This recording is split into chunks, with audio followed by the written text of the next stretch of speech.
Welcome to Better Sex, where you get the information and inspiration to create and enjoy your best possible sex life.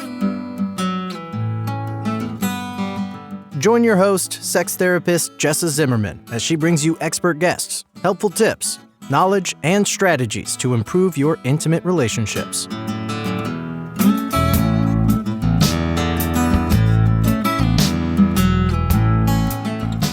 And now, your host, Jessa Zimmerman.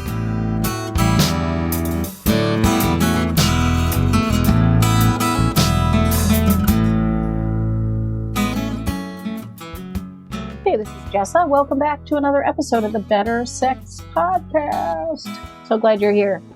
Today's episode falls into, if I think about sort of what I have identified as the 4 pillars of the Intimacy with Ease method, right? If we're going to talk about becoming an easily intimate couple, one of the important facets of this in that discover pillar is finding out what the challenges are. What are the problems? Where are you at? What's actually going on? And then formulating a new mindset, learning about sex and sexual desire, and sort of setting yourself up for success. But the starting point of identifying and appreciating some of the obstacles you have in your own relationship, in your own situation, is just so crucial. And my guest today, Emma Shandy Anway, I have to say that slowly so I don't twist my tongue in a knot, is here to talk about perinatal mental health, which is sort of all the mental health challenges and struggles people have, all the way from thinking about becoming pregnant, trying to become pregnant, maybe getting pregnant and having a pregnancy loss, ending up with a baby, the whole gamut of things before and after adding a child. The intersection of that with sex therapy, because the stresses and challenges are real and they are diverse. There are so many different ones depending on what your situation is, but they have a real impact on your sex life. So she's here to talk about all those various challenges, how they show up in the different phases, what are some of the keys to surviving this as a couple, to continuing to nurture your sex life. And it totally intersects with what I'm trying to do with Intimacy with Ease, is let's figure out these obstacles and deal with them, right? Deal with the ones we can, move the ones we can. How are we going to create still a great sex life together? I hope you get a lot out of the show.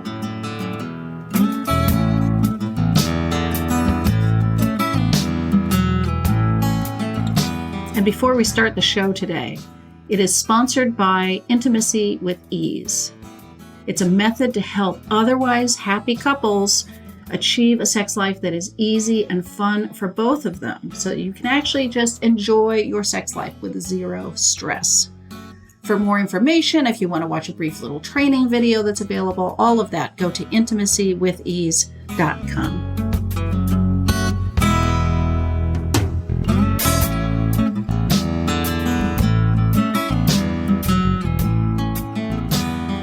Emma, thanks so much for being on the show. Yeah, thank you so much for having me. I'm delighted to be here. Yeah. So let's start with a definition. What does it even mean to be perinatal? Yeah, I love that you asked. So perinatal mental health really refers to working with the period before baby, during a pregnancy, and then the postpartum realm.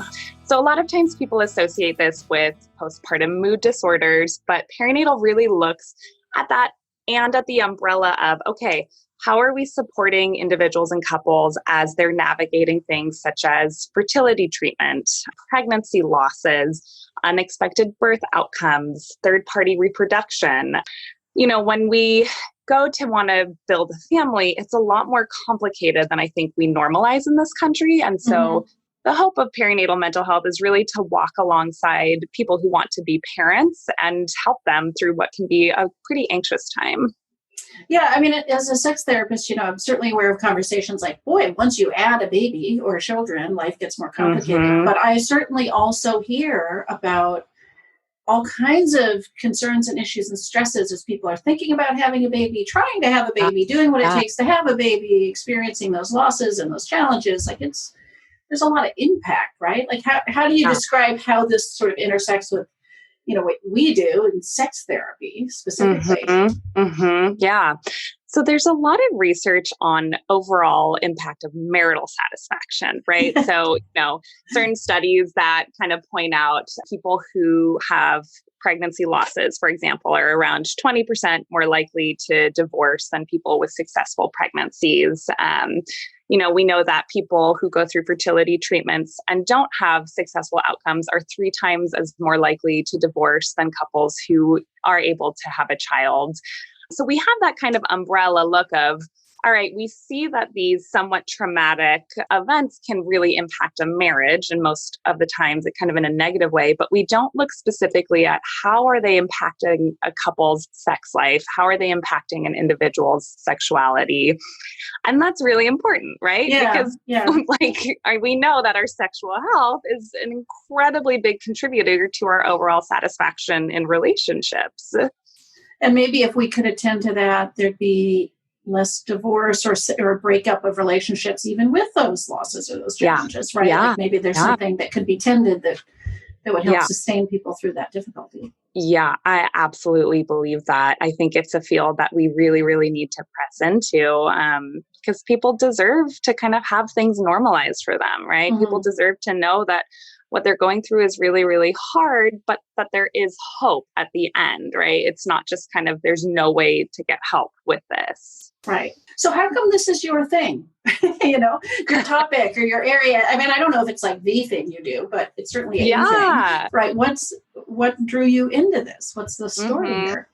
So I came to sex therapy through grad school. I had the privilege of working with Dr. Tina Shermer-Sellers, who's an amazing educator, therapist, researcher in the field of sex therapy. And in school, I was really on track to be like, all right, sex therapy is going to be my thing. I'm passionate about this. I want to work in this. And then my husband and I got pregnant with our first baby, and we experienced a late-term loss. And thank you. I felt like my eyes opened to so many things that I'd never experienced before. So for one, just how common unanticipated outcomes are, right? Pregnancy loss is as common as 1 in 4 pregnancies and in marriage. 1 in 8 couples will experience fertility issues. And we just don't talk about that, right? Wow. Like people, it's just so silenced. The other thing I realized is that it can be really, really hard to get help when you go through something like this. I'm very plugged into the mental health world, and the best that I could do after we lost our baby was get on a wait list for a group and get on a wait list to see a specialist. Wow. Yeah. So it kind of lit a fire under me where I was like, well, I'm going to do something about this. I want to work in this field. But I still felt really passionate about sex therapy. And so I started thinking, okay, well, what about this intersection, right? Because they're very much related in so many ways. But again, we're not talking about that.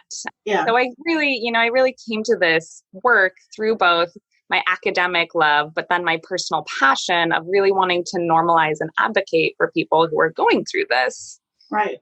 So really personal for you. Yeah. It reminds me too of I sort of have 2, it's almost funny you said there's 2 different things on my website about sex therapy and couples counseling, and whether, as if they could ever really be different, but there is an intersection in these things. It's important, but it doesn't mean you have to choose one or the other, right? Like there's a straddling that happens, but not a complete overlap. Exactly. Yeah. So how much of your work do you imagine being around this whole perinatal period for couples? Yeah. So, honestly, I would say about 50% of my practice right now is really working in that area, so I do partner with a lot of different clinics. So I work with a local fertility clinic in town. I partner with a lot of OBs who will refer their patients to me, because again, if we're looking at a couple who's going through fertility treatments, this is a really, really stressful, overwhelming physical experience in the first place, right? Then sex becomes very cut and dry, right? What's the point of sex? We're having sex because we want to have a baby. And often that leads to recurrent disappointment, right? If it's not happening over and over again. Yeah. And so the work then that I do is, all right, well, how do we figure out how to still make sex joyful, right? How do we make that so it's still a playful place for you? So it's not just associated with disappointment physical pain, right? Grief, but it can still be a place where we come together and delight in each other, right? And find pleasure, find connection, and all of that things. So let's slow that down a little bit and talk specifically about some of the challenges couples have, because it seems like in the trying to get pregnant part, before you'd ever get to fertility treatments, right? People are supposed to try and not have a baby for like a year, I think is the general advice, right? So in that period of time, couples can still have this, we're only having sex to have a baby, right? It can become pretty utilitarian, for sure. Absolutely. Is there anything else that you throw in that part of the process, that time frame, that are complications or issues for people?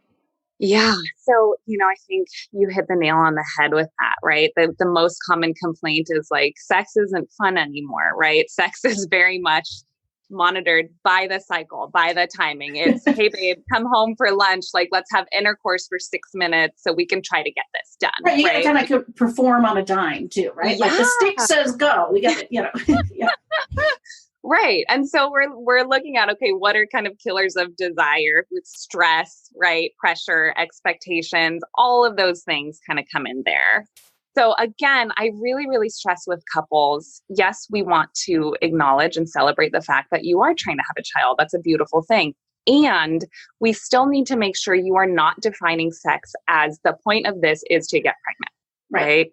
So how do we redefine sex and play so that it's still a place of connection? It's still a place to find pleasure. And it's not just completely laced with this expectation of we're doing this for this outcome. Right. The other thing that's just coming to me as we're sitting here talking is, as I've heard a couple of times, like now you want sex. For couples who have historically had more of a struggle with desire discrepancy, now that there might be a baby, all of a sudden now you're willing to have sex. Like there can be some resentment or, absolutely complicating factors like that too. Absolutely. Yeah. I think a lot of times, issues that might be easier to kind of brush under the table, right? When we're like, we don't really need to talk about it, or that's not true. They all come to light when you're like, yeah, actually, I do want to have sex to have a baby. Okay. Can we go unpack that further? Right. Because what does that mean to your partner who may have a higher desire level, right? Who may be feeling that feelings of, oh man, are they just using me to have a child? What does this mean? It's very, very nuanced. Right. All right. So then if a couple moves into, well, I guess one of two things happens. Well, there's a lot of evidence. They end up pregnant. Let's talk about the challenges there in that period of time. Or if they're entering fertility treatments, like what are there's a lot of different options, I suppose, but what are the kind of impacts that people might encounter? Yeah. So let's take a couple who successfully get pregnant. They're dealing with a lot of new things. First of all, the woman's body is changing all the time, right? So for her, there may be feelings of insecurity, right? Feelings of, I don't know my body anymore. I don't understand what's happening. There's also hormonal shifts. So there's a huge impact of that on both our physical selves and our emotional selves. Our partners may feel a little bit intimidated on, well, how do I navigate your body, right? I think a lot of times there's fear of, am I going to hurt the baby if we have sex? Is something bad going to happen? And so a lot of times people will just stop having sex when they're pregnant because it's like, well, it's probably the safer thing to do. We don't right? And again, this is where we really need to push against the definition of sex being intercourse, right? Intercourse to orgasm. No. Because a lot of times when you're 9 months pregnant, the idea of having really intense intercourse sounds a little bit exhausting, right? Some people it sounds great. Some people might sound exhausting. And if that's the case, then we need to say, well, what is sex? What is that? How are we connecting? How are we finding pleasure? Is that going to be a really sensual back rub, right? Is that going to be something that doesn't feel as intimidating as it could be? And I think just really making sure couples are still finding space to play together, right? To slow down, to really love on each other. That's the goal there.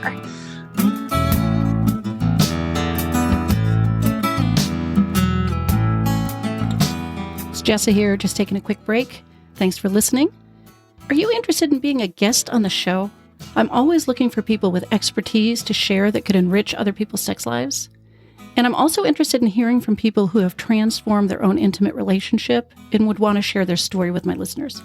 So if you've got something to contribute to the discussion and want to see about being featured on an upcoming episode, please visit our website, bettersexpodcast.com, and check out the Be a Guest details. You'll find everything you need there.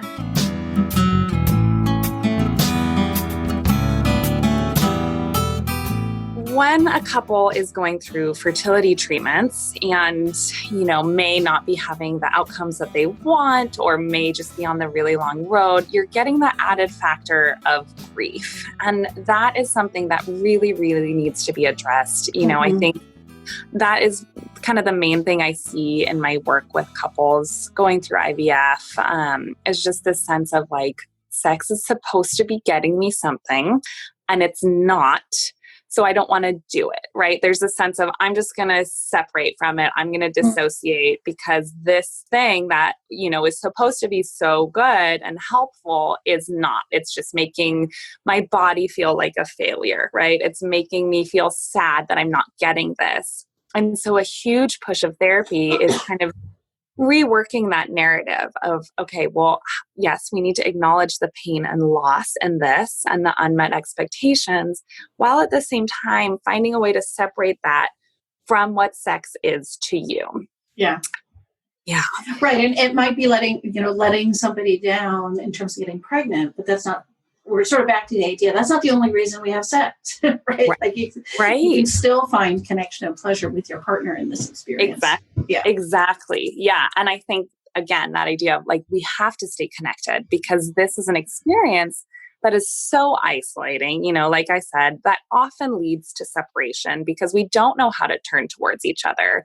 And staying sexually intimate is a really huge part of maintaining that connection. Yeah. And I can imagine, I haven't been through fertility treatments, but I can imagine in that phase, people are pretty consumed with this process, with the worries and the fear and the hopes and the disappointment and even just the medical treatments of it.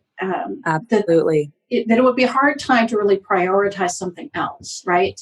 I can imagine people just like are all in on this process and they're not necessarily investing in the relationship in other ways. Yeah, it's entirely consuming. Absolutely. Yeah. All right. So now let's say, there's still so many different outcomes. There can be loss of the pregnancy, right? Miscarriage, loss of the baby, or you end up with a baby, or maybe you don't get pregnant at all. I think, a few different outcomes here. But what are some of the issues that start to show up around whether they're having a baby or not? Yeah. Yeah. So I think, like if we're coming out to, let's say, the other side, so either you have your baby or it's been, concluded that you can't have a child biologically. Then again, we're facing with, okay, well, how are you going to go about having a child? Are you going to adopt? Are you going to foster? Are you going to find a surrogate, right? What are you going to do? And a lot of times couples can get into conflict over that. One couple may say, I do want to do that. I want to pursue adoption. And the other couple partner will say, that's not what I envisioned expanding our family like.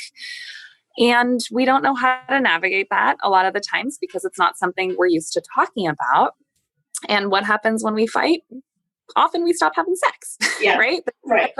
I'm kind of done. So adding on to that already the narrative of, our bodies are bad, our bodies failed us. Now there's often the discord of, and my partner isn't supporting, the way that I want to grow our family. So we're seeing an even more wide chasm happening between the two individuals. And so again, part of therapy is, well, how do we come back together, right? How do we find each other in this? How do we reconnect in the midst of all of this grief and all of these unmet expectations? Yeah. And then if there is a baby, one way or another, well, I suppose biologically it's brings a few more variables than if you just add a baby some other way. Yep. Yeah. So if there is a baby, right, that's one of the biggest system changes we'll experience, right. Right. I'm betting, regardless of how you have the baby, you're going to be more exhausted than you've been in your entire life. So you definitely feel the physical impact. And I think that tendency to just feel like, I can't do anything. Like the most I can do right now is just get up, feed the baby, hold the baby, and then try to get some sleep. It's really, really common for marital satisfaction to drop in those first couple years, just because it's exhausting, right? There's a lot going on. And so again, you'll hear me say a lot, play in this podcast. It's so important to keep that alive, to make sure that you're rewriting your sexual script. So are you going to have time to have an all-night sex romp? Maybe not right now. Maybe not with a newborn where you're having to stop and feed them every 2 hours or so. But what can you do? Can you connect while the baby is napping? Yes. Can you set aside time in the morning on a weekend? So again, shifting the script around a little bit, getting creative, getting flexible, understanding that having a kid does not mean you all of a sudden don't have sex for 18 years, right? That's not the case here. It does mean that you have to be flexible in redefining what that looks like. Yeah. And I think, that in a way can feel like loss to a lot of people. There's a big identity shift there, a shift to what you're used to. And so any change, even positive change, is a loss. Totally. Right? There's a loss of something. Totally. Absolutely. And so making sure that you're communicating with your partner, right? A lot of times I think we can keep things silent and build in resentment and build on, they're probably not feeling this way, and we know that communicating and sharing our feelings is going to draw us closer to our partner. It's going to be part of that rebuilding of the intimacy. Yeah. Yeah. And then I guess if you add in something like postpartum depression or some of the serious impacts that that can happen after baby. Yeah. It's even more complicated. Absolutely. It is. And then you throw in a global pandemic. Yeah, right.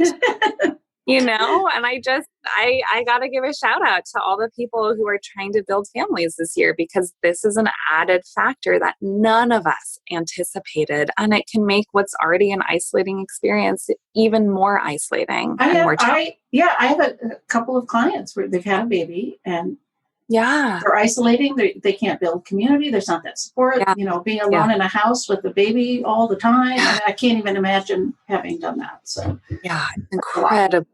incredibly challenging. Yeah. So you've already talked a lot about play, reimagining sex. It seems like those are the themes no matter what part of this process people are in or what the nature of the challenges are, right? Yeah. Yes. Do you have specific suggestions or ideas about some of these things? Yeah. So I would say, if you are going through this experience with a partner, to sit down and decide how you want to define sex.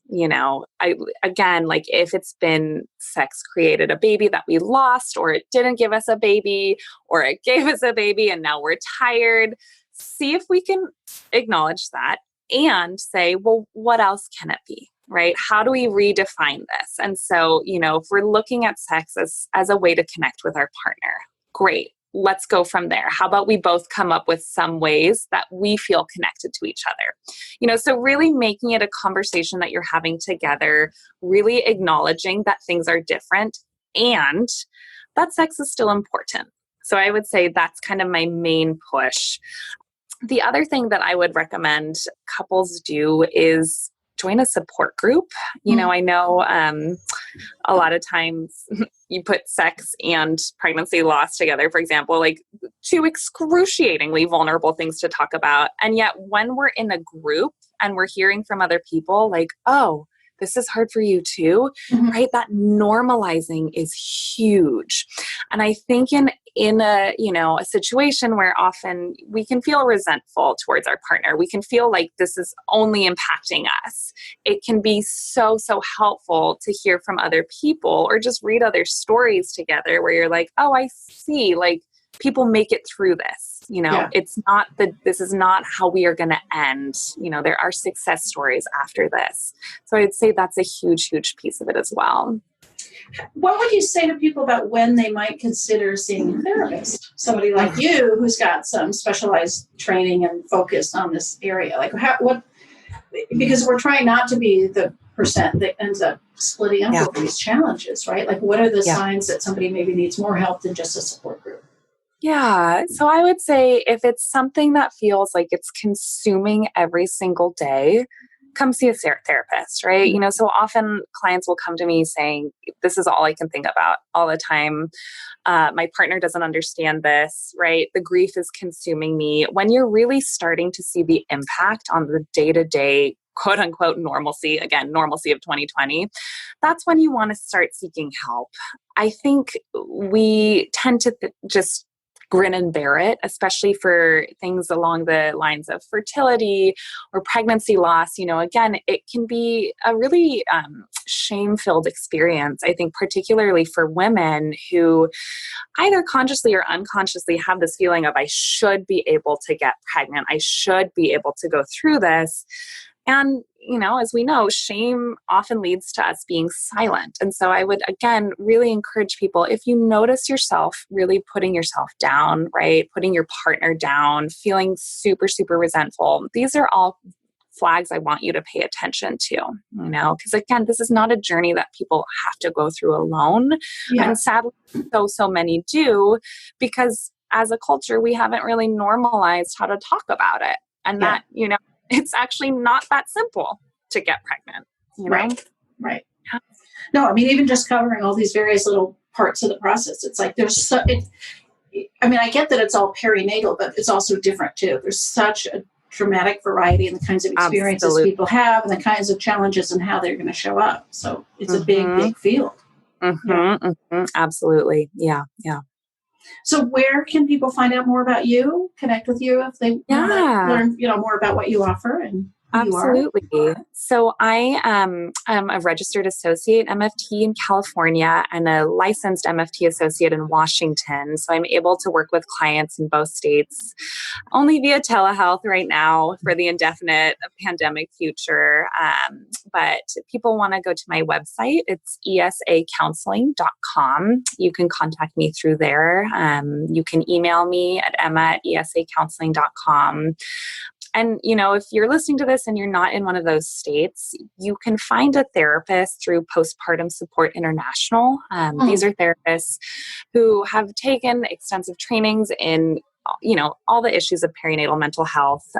So that's a really good site to look. I also recommend people check out the ASECT website, right? So for people who are certified sex therapists, just because, again, these are such complicated issues that we come in with, I think it really, really makes a big difference to have a therapist who is passionate and who may specialize in one area or both areas. Yeah. Great. Thank you so much. I appreciate that. I'll put all those links in the show notes so people have access to those easily. Perfect. Thank you so much.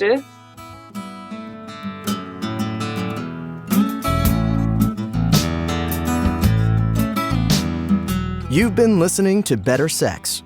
Please visit our website, bettersexpodcast.com, for show notes and additional episodes.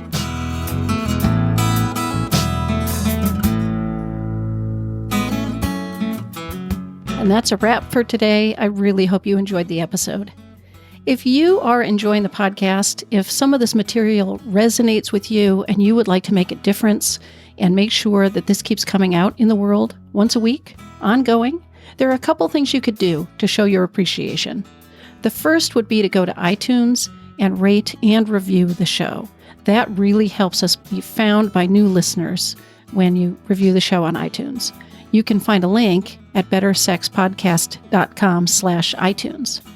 The other thing I want to invite you to consider is becoming a Patreon. For a small monthly pledge, you get some benefits. So for $2 a month, you get advance access to every single episode. For $5 a month, you get a chapter of my upcoming new book. And for $10 a month, I host quarterly get-to-know-you and question-and-answer chats over the web, and you get invited to that. I would love to have your membership in that, become part of the Better Sex family. You can find a link at bettersexpodcast.com/Patreon, which is Patreon. Again, thanks for listening. I'm glad you're here. Feel free to comment, ask questions, get in touch. I'd love to hear from listeners. Thanks.